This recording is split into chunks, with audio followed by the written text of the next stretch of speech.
آقا علیہ الصلوۃ والسلام نے بڑی بڑی ایمان افروز بات فرمایا، وہ بندہ جو چاہتا ہے میرے رزق میں اضافہ ہو جائے وہ کیا کرے؟ وہ عبادت کے لیے وقت کو مختص کرے۔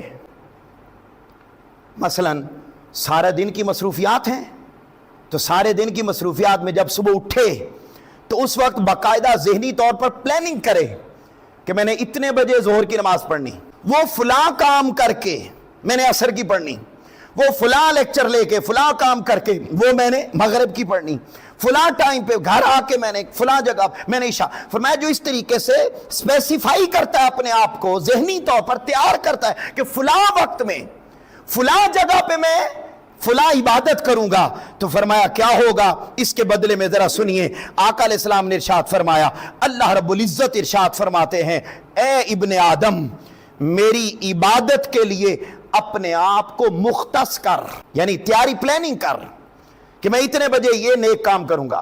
فرمایا وقت مختص کر، اللہ کیا کرے گا؟ اللہ تبارک و تعالیٰ تیری جھولیوں کو اپنے رزق سے بھر دے گا۔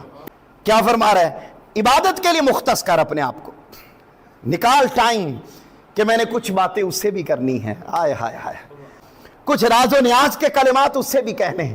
فرمایا یہ تو مختص کر، کیا کرے گا؟ اللہ رب العزت نے فرمایا میں تیری جھولیوں کو رزق سے بھر دوں گا، تیرے دل کو دنیا کے مال سے بے نیاز کر دوں گا۔ یہ جو سارا دن ہم اس پہ کڑتے رہتے ہیں نا، اس کے پاس اتنا، اس کے پاس اتنا، فرمایا ان چیزوں سے تمہارا دل بے نیاز ہو جائے گا، جتنا تمہیں ملا ہوا ہے تم اسی میں زندگی بسر کرنے لگو گے۔ اور فرمایا اگر تو یہ نہیں کرے گا تو پھر ساری زندگی کمائے گا تو حدیث کے الفاظ ہیں تیری محتاجی کبھی ختم نہیں ہوگی۔ اور اس سے بھی اگلا پوائنٹ جو حدیث پاک میں آیا بڑا ایمان افروز اور ہلا دینے والا، کیا آقا علیہ الصلوۃ والسلام نے ارشاد فرمایا پھر کیا ہوگا؟ پھر اللہ تمہیں ارد گرد کے کاموں میں الجھا دے گا کہ تجھے اس کی بارگاہ میں آنے کا وقت ہی نہیں ملے گا۔ یہ کیوں ہے؟ کیونکہ ہم نے اس کے لیے اپنے آپ کو ذہنی طور پر تیار نہیں کیا۔